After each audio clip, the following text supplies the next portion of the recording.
Assalamualaikum warahmatullahi wabarakatuh. Selamat siang, salam sejahtera untuk kita semua. Perkenalkan, saya Julian Fikri. Saya merupakan salah satu dosen di jurusan Teknik Sipil, Program Studi D3 Teknik Sipil. Pada prodi ini, saya mengampu beberapa mata kuliah. Yang pertama adalah mata kuliah Konstruksi Baja 1, yang kedua mata kuliah Konstruksi Baja 2, yang ketiga, mata kuliah Mekanika Rekayasa 1. Yang keempat, mata kuliah Mekanika Rekayasa 2. Yang kelima, Mekanika Rekayasa 3. Dan beberapa mata kuliah terkait dengan struktur lainnya. Pada kesempatan kali ini, saya akan memberikan deskripsi singkat mengenai mata kuliah Konstruksi Baja 1. Mata kuliah Konstruksi Baja 1 ini merupakan mata kuliah keterampilan khusus yang didapat oleh setiap mahasiswa Diploma 3 di Politeknik Negeri Sriwijaya.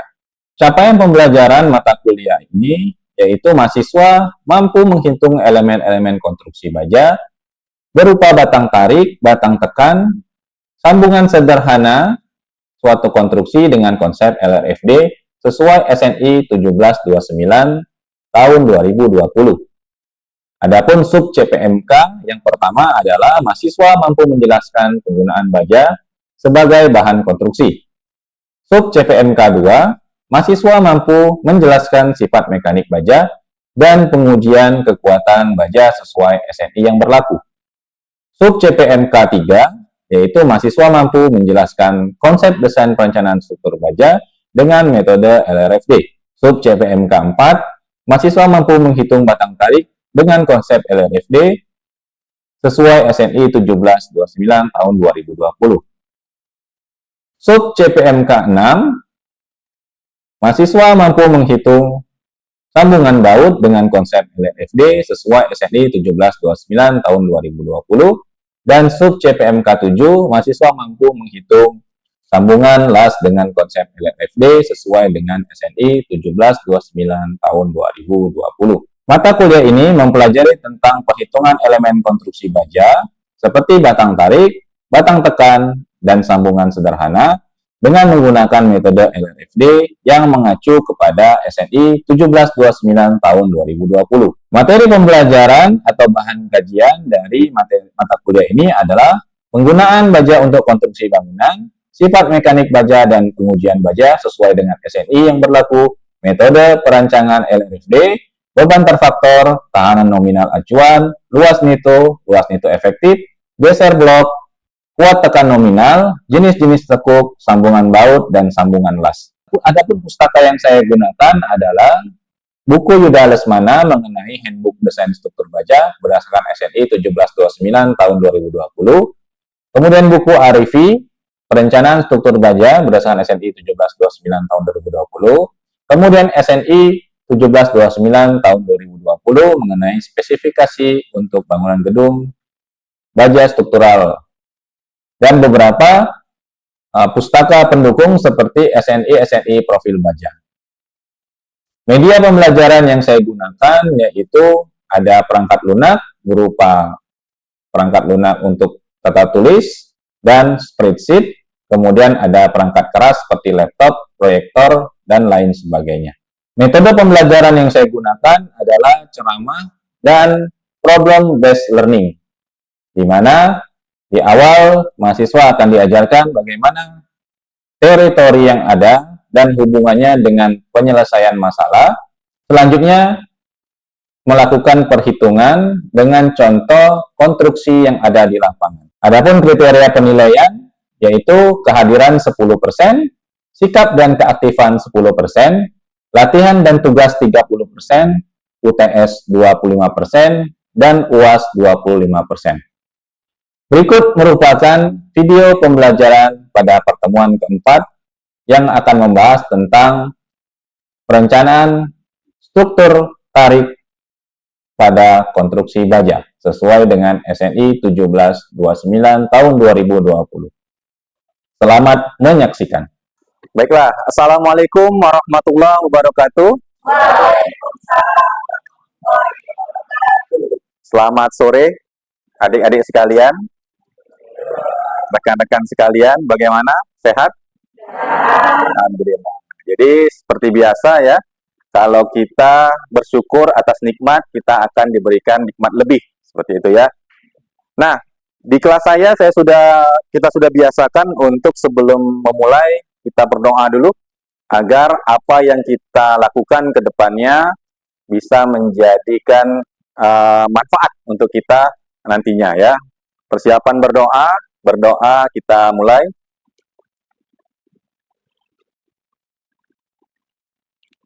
Oke, berdoa selesai. Baik, jadi hari ini mata kuliah yang akan kita pelajari yaitu konstruksi baja mengenai batang tarik. Ini saya perlihatkan dulu, kita sekarang sudah ada di bagian mana, seperti itu ya. Ini pertemuan kita yang keempat. Di pertemuan kita sebelumnya kita sudah membahas mengenai bagaimana itu konstruksi dari baja, kemudian kekuatan bajanya seperti apa, dan bagaimana konsep dari perencanaan atau perhitungan struktur baja. Sekarang kita berada di pertemuan keempat, yaitu menghitung batang tarik, ya, adik-adik sekalian. Jadi di sebelumnya kita sudah mengetahui beberapa hal. Sebelum kita lanjut, adakah dari adik-adik sekalian yang ingin bertanya mengenai materi sebelumnya? Ya, oke, silakan, Adit. Saya ingin bertanya, Pak. Output dari kami sebagai D3 Teknik Sipil ini untuk menguasai di mata kuliah konstruksi baja itu apa ya, Pak? Oh, oke. Pertanyaan sangat menarik ya. Jadi, saya langsung jawab saja ya. Atau ada yang lain? Tidak ya? Oke, saya jawab saja. Jadi, sebagai D3, kita hanya perlu mengetahui perhitungan dasar ya untuk konstruksi baja ini. Tetapi yang paling pentingnya, dari kita menghitung tersebut akan menghasilkan output berupa gambar, kemudian volume. Hal itulah yang sangat penting untuk diketahui atau digunakan oleh nanti teman-teman D3. Yang mana nantinya teman-teman akan menjadi seorang pelaksana dan juga seorang pengawas. Seperti itu. Ya, oke? Oke, bagaimana? Siap, oke ya. Nah, jadi sekarang kita di pertemuan keempat. Di bagian sini nanti kita akan habiskan dalam 3 pertemuan ya. Harapannya nanti dalam 3 pertemuan kita akan bisa mencapai dari capaian mata kuliah ini ya, capaian pembelajarannya. Oke. Nah, ini referensi yang saya gunakan di dalam mata kuliah ini ya, adik-adik. Mungkin bisa dicari sendiri nanti di internet atau di toko buku yang ada. Ya, saya gunakan ISC, kemudian saya gunakan buku dari Arifi, kemudian saya gunakan SNI 1729 yang terbaru, kemudian dari buku Yuda Lesmana. Ada juga dari SNI pendukung untuk tabel-tabel profil baja. Ya, teman-teman bisa cek di internet, sudah banyak tersebar ini. Tapi kalau misalnya mau, saya sudah siapkan dokumennya ada linknya. Ya, silakan. Oke. Nah, harapannya dari beberapa pertemuan nanti, kita atau teman-teman atau adik-adik nanti mampu menghitung struktur dari batang tarik dengan konsep LRFD sesuai dengan SNI 1729/2020. Itu ya. Oke. Nah, adapun yang kita akan bahas adalah mulai dari pendahuluan, kemudian batasan kelangsingan, kemudian juga tahanan nominal tarik yang akan ada beberapa tahanan nominal sesuai dengan pola keruntuhannya. Kemudian juga ada luasan neto efektif, dan yang terakhir ada geser blok. Ya, seperti itu. Oke, sebelumnya kita sudah tahu kekuatan baja itu seperti apa. Ya, ini saya menjelaskan sedikit, yaitu material baja itu punya kekuatan yang sama baik itu tekan maupun tarik, ya. Jadi dia menggunakan FY-nya seperti itu. Kemudian tetapi material baja ini kalau kita cari efisiennya, lebih efisien diletakkan untuk tarik seperti itu. Jadi elemen-elemen yang tarik. kalau kita mau pasang di elemen tekan dia kurang efisien. Nah, contohnya mungkin teman-teman kemarin ada tugasnya ya. Contohnya kita suruh mencari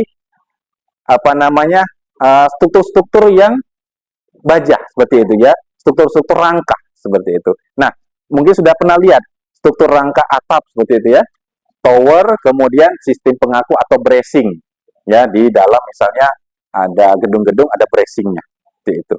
Nah, itu sudah cukup paham ya. Di sini juga saya sudah bawakan contoh dari salah satu struktur mock up-nya ya, dari baja. Nih teman-teman bisa cek sendiri, ini baja betulan. Ya, ini kita buatkan di bengkel bengkel baja ya. Jadi praktek baja teman-teman membuat ini ya. Oke. Selanjutnya batang tarik itu merupakan batang yang menerima gaya tarik aksial murni. Jadi ini kita upayakan dia berada di garis netralnya. Itu. Nah, selanjutnya mengenai pembatasan kelangsingan. Jadi kalau nanti kita belajar di elemen tekan, itu semakin langsing strukturnya, dia akan semakin langsing dan mudah tekuk seperti itu ya. Tetapi kalau di elemen struktur tarik, itu semakin dia ditarik sebenarnya tidak ada masalah ya dengan lenturnya atau dengan kelangsingan. Tetapi kita akan batasi saja sesuai dengan batasan yang disarankan. Rasionya tidak boleh melebihi dari 300. Dari mana rasionya? Itu dari rasio kelangsingan L per R. Nah, L-nya itu merupakan panjang batang yang mengalami tarik, kemudian R-nya itu merupakan jari-jari girasi minimum. Ya, jadi kalau ada penampang yang banyak jari-jari girasinya, dicari yang minimum. Seperti itu. Kemudian, ya seperti tadi ya, pembatasan ini tidak berlaku untuk batang gantung yang mengalami tarik. Jadi kalau misalnya ada penggantung, yaitu kita tidak bisa istilahnya gunakan syarat ini, seperti itu ya. Nah, mengenai tahanan nominal tarik, di sini terdapat 3 pola keruntuhan dari batang tarik. Nanti batang tekan ada lagi pembahasannya. Sekarang kita fokus ke batang tarik. Keruntuhan pertama yaitu keruntuhan leleh, di mana keruntuhan ini terjadi pada daerah yang jauh dari sambungan. Seperti itu. Jadi daerahnya itu kalau ini sambungan, ya kalau teman-teman lihat di sini ada sambungan misalnya, ini menggunakan gasket plate, dia masih panjang di batang, dia terjadinya di luar dari daerah sini. Ya, itulah keruntuhan leleh. Yang kedua yaitu keruntuhan fracture atau keruntuhan yang terjadi biasanya di daerah sambungan. Nah, bisa terjadi di daerah sini. Jadi dia putus secara fracture seperti itu, ya. Dan yang terakhir adalah yang namanya keruntuhan geser blok. Keruntuhan ini terjadi di daerah sambungan akibat sobeknya elemen plat. Baik itu plat gasket ataupun plat penyambungnya, jadi bisa jadi dari platnya ini yang sobek atau dari plat yang ada di area si profilnya, baja profilnya. Itu ya. Nanti kita bahas lebih dalam mengenai ketiga pola keruntuhan ini. Oke. Nah, ini tahanan nominal tarik secara general teman-teman harus pahami, yaitu di mana ada gaya tarik aksial terfaktor, itu akan kita bandingkan dengan kekuatan nominal dari si batang dikalikan dengan nilai P. P-nya itu macam-macam. Kalau pada saat dia tension, atau yang sekarang nih, PT, itu tension atau tarik. Nanti ada PC atau compression, seperti itu ya, dan macam-macam sebagainya. Nah, sedangkan kita sekarang berbicara tarik, jadi P di sini P untuk tarik yang kita akan gunakan. Oke? Nah, jadi harus lebih kecil atau sama dengan. Jadi nilai beban yang terjadi, yang ultimate, itu harus lebih kecil atau sama dengan dari tahanan nominal atau kekuatan nominalnya dikali dengan P. Seperti itu ya. Nah, akan ada banyak. Yang pertama tadi kita sudah janji, yaitu keruntuhan leleh. Ya, keruntuhan leleh berdasarkan persamaan 3.2 ya kita bisa gunakan PN-nya atau kekuatan nominalnya itu merupakan FY dikali dengan HG. Nah, kemarin sudah kita review mengenai FY ya, kekuatan dari si baja itu. Ya, jadi kekuatan baja itu nanti ada FY, ada FU ya, di mana kondisi Y itu atal lele, U itu kondisi ultimate atau batas akhirnya. Nah, di sini untuk kerutuan lele kita gunakan FY.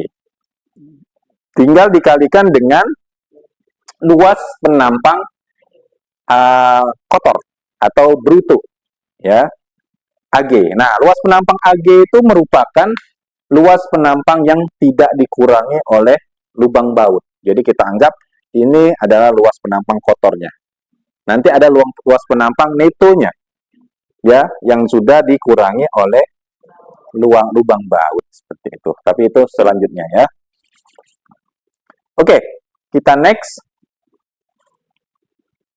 Nah, keruntuhan yang kedua yaitu keruntuhan fracture.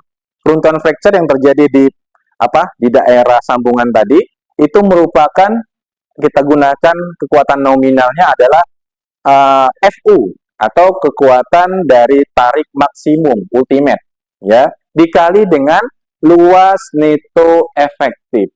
Bukan luas neto doang.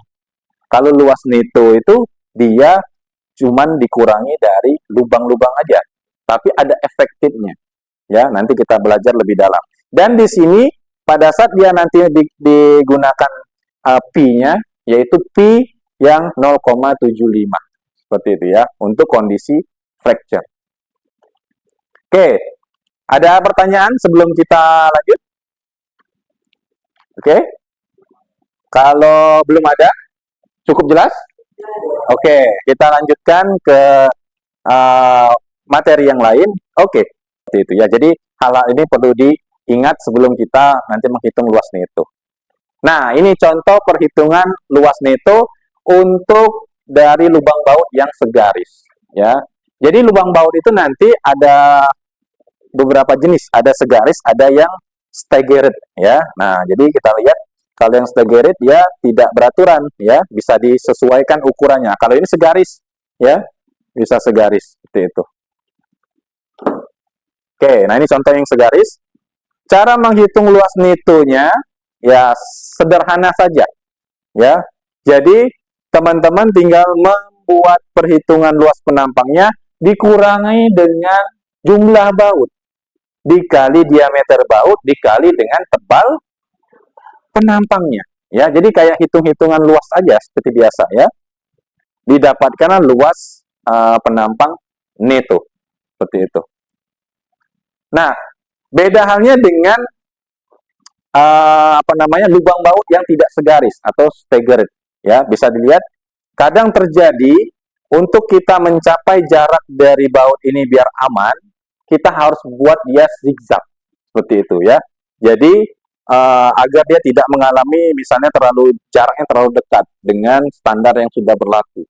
Jadi kita bikinkan dia zigzag dan mengharuskan kita menghitung luas netonya menggunakan rumus seperti ini, di mana seperti biasa luas brutonya atau luas kotornya kita kurangi dengan jumlah baut dikali diameter baut dikali tebal, dan ada penambahan. Nah, ini ada tanda tambahnya nih, ditambah dengan jumlah dari S kuadrat dikali T per 4G. Apa itu S?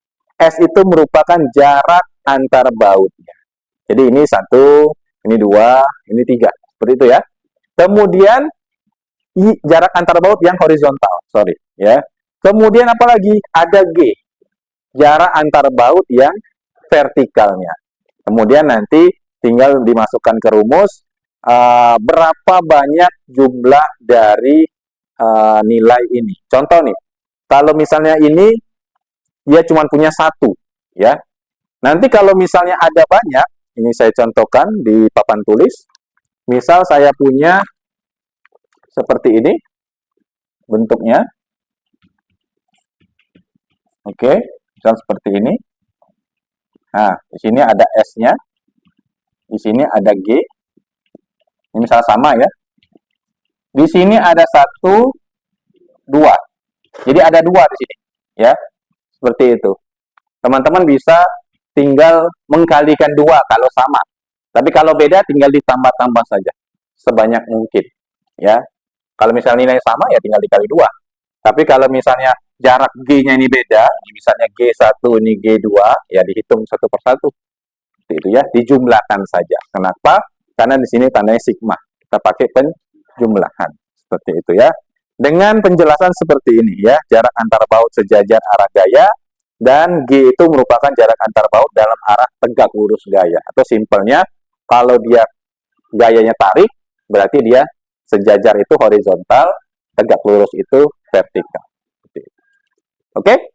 Nah, ini contoh perhitungan G ya, jarak antar baut untuk profil-profil yang bukan yang kayak tadi. Kalau yang sebelumnya itu dia ini plat ya. Kalau ini profil, kita lihat ini ada profil siku, perhitungan G-nya seperti ini ya. Jadi nanti kalau misalnya mau mencari jarak G-nya, tinggal G1 ditambah G2 dikurang dengan tebal dari profil. Itu siku. Kalau yang profil yang kanal, seperti itu juga, dia dikurangi dengan TW atau tebal webnya. Sedangkan yang profil I, ini profil I, ini teman-teman gunakan 0,5 G1 ditambah G2 dikurang dengan setengah TW atau 0,5 dari tebal web. Seperti itu ya. Oke?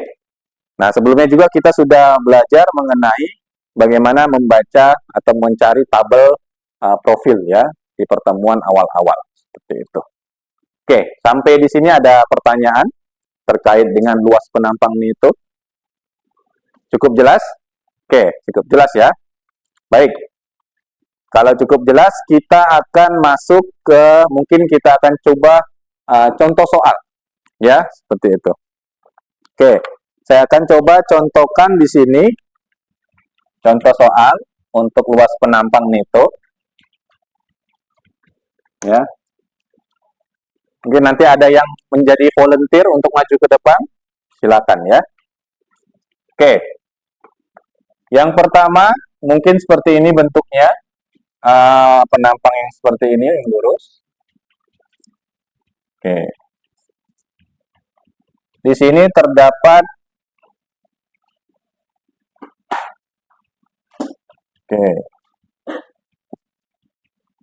ada gaya tarik seperti ini.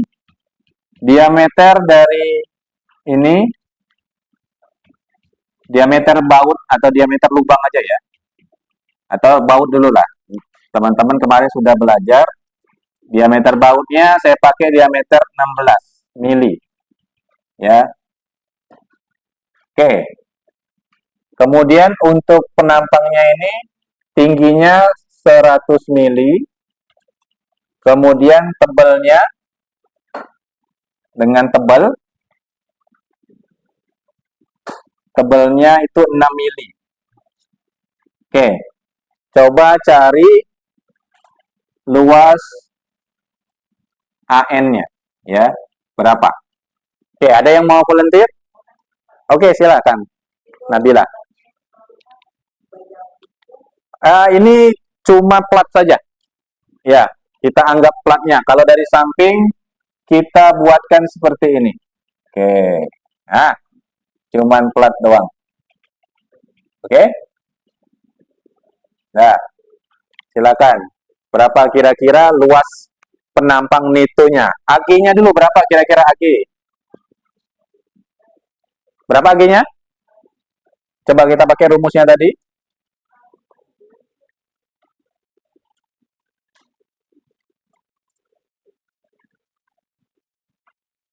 Nah, rumusnya AG apa?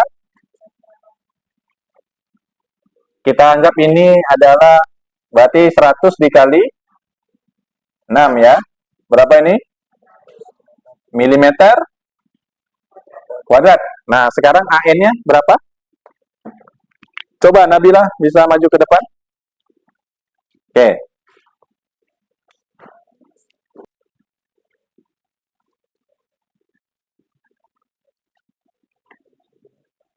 Oke, teman-teman yang lain coba konfirmasi. Berapa nilainya?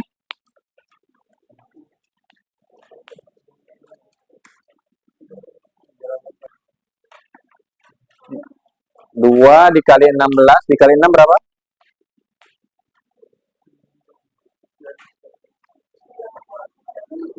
192. 600 dikurang 192.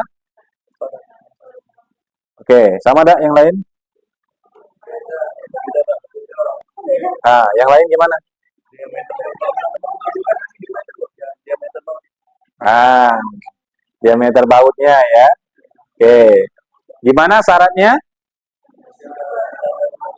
Oke, diameter baut. Oke, ditambah dengan 2 mili. Karena ini masih ukuran namanya baut ya. Oke, sip, enggak apa-apa.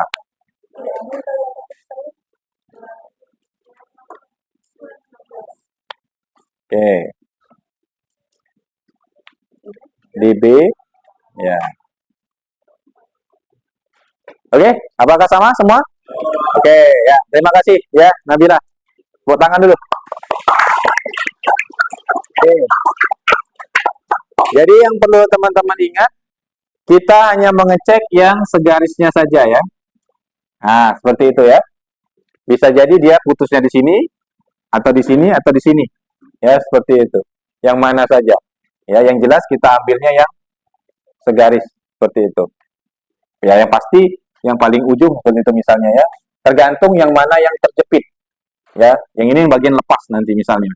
Yang ini sudah terjepit, yang ini nanti yang terakhir misalnya. Dia bakal terjadinya di terakhir biasanya. Ya, seperti itu. Atau yang sebelah sini nanti. Oke, enggak masalah. Lanjut. Kita ke, saya hapus dulu.